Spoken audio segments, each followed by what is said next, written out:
Hey guys, what's going on? Welcome into Rover Sports. I needed to give my quick thoughts on Odell Beckham before I do this film review. I know that last week, I said I'm ready to give Beckham a chance. I think Beckham's going to help out the team this year.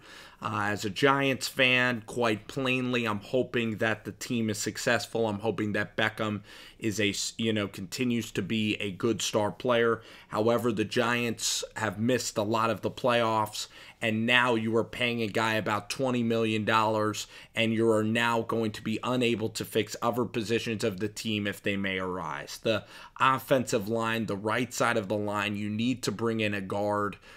Andrew Norwell was a guy that the Giants were targeting. He really would have helped the guard position. I look at the Giants now. Brett Jones is gone, so they're going to be rolling out a new center. And the Giants also have Eric Flowers, who can't move really at all and has terrible posture. And the Giants are going to need a tackle. You look at the Eagles, they have Lane Johnson and Peters. You look at Tennessee, they have Conklin and Lawan. Really good teams have good tackles in this league. And the thing is about, NFL defenses now is they're going to rush the right side of the line. Everybody thinks that the best defensive end is going to be on the blind side, but that's not the case.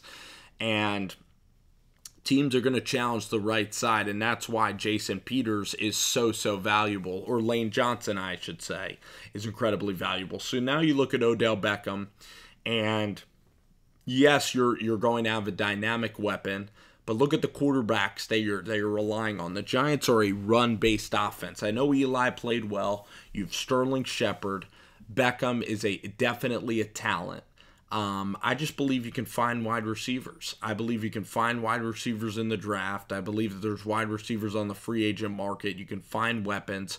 I'm a big offensive line guy, big defensive line guy. I don't like spending money on quarterbacks. I don't like spending money on wide receivers either. If I were a general manager, I would even look to draft new quarterbacks every 5 years. Look at how talented the Jaguars are. I know Blake Bortles, I've said my piece on him, and I don't need to be repetitive like everybody else. But the Jaguars have it set up really nice because their defense is going to be stacked for a long time. They're going to be able to afford an offensive line. The teams that win Super Bowls don't pay money to wide receivers.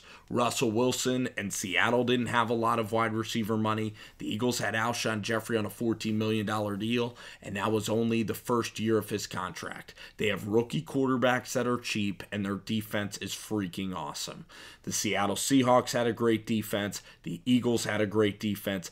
Denver had an old quarterback, and they had a couple of receivers, but they never had elite wide receivers. That Carolina Panthers team had Ted Ginn at wide receiver that made it to the Super Bowl. Do you think that Jacksonville has elite wide receiver payrolls? No. The Saints do not either. Okay, the Saints did not. Minnesota with Stephon Diggs and Thielen, they did not. Thielen is an undrafted wide receiver. There are teams you can get by without a wide receiver. So how will this deal pay out? A Super Bowl this year will make the deal pay out. A playoff runs in 2 out of the 5 years, like good playoff runs, getting to the divisional round would be pretty good for your team. You'd have a good team. I'd say what I want is honestly a championship within the next 3 years for Eli to get sent off well. That's having a high expectation as a fan. If not, I want to see some really competitive football. I want to see a division championship and probably a 10 or 11 win season. If Beckham gets injured, if Beckham, is causing drama, you're then going to be stuck with a horrible contract. And you just look at his production, the offense just has to pop now, no matter what. It's, you're paying Beckham. He's been great this offseason. Nobody can discount that he's been great in this offseason.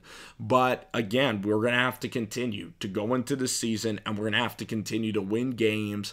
And this is just a huge amount of money that I wouldn't have done. I would have franchise tagged him for 2 more years with Eli, and then Eli retires and you rebuild the defense. You then see Webb and Law Lauletta for more preseasons, and you can sign Webb cheap, sign Lauletta cheap, and then you build your defense. You re-sign Collins, who I think is a really, really important piece. You re-sign Collins. All the older defensive players are all going to go off the books, so then you're going to have to completely rebuild your defense, because when Vernon's going to get old, okay?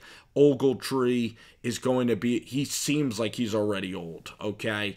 You look at Janoris Jenkins, he's not the youngest cornerback in the world. He's going to have about 3 more years in the league. You don't know about Eli Apple. You're going to need to have a couple of safeties. The free safety is not an elite position at all. So the linebacking core, you got Goodson, and if he's a player that is decent, you're going to have to resign him. And then the offensive line, Will Hernandez is going to have to get paid. You have money in Nate Solder already. The other side of the offensive line has to get paid. Saquon in 5 years is going to get paid. I guess the good news is for Beckham is that in 5 years, that's it for the contract. So you get Beckham through the majority of his time.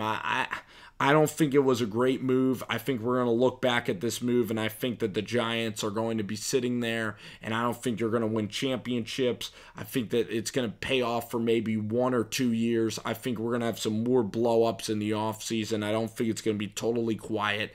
The guy is now paid. I think that the team is not going to be complete. And it's not going to be ideal. I don't think the defense is going to be that good.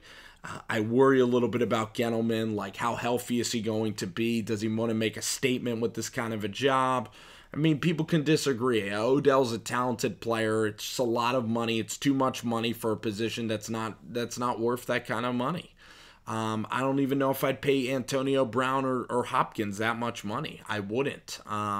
Maybe a running back in very, very few cases. But other than that, you got to spread it to other areas. You can get Nigel Bradhams and get linebackers in good price. You can go out and get a Tremaine Johnson with that kind of money. And this is important positions that you can get. You can field a defense with. You can get pass rushers with money like that. So I just value defense.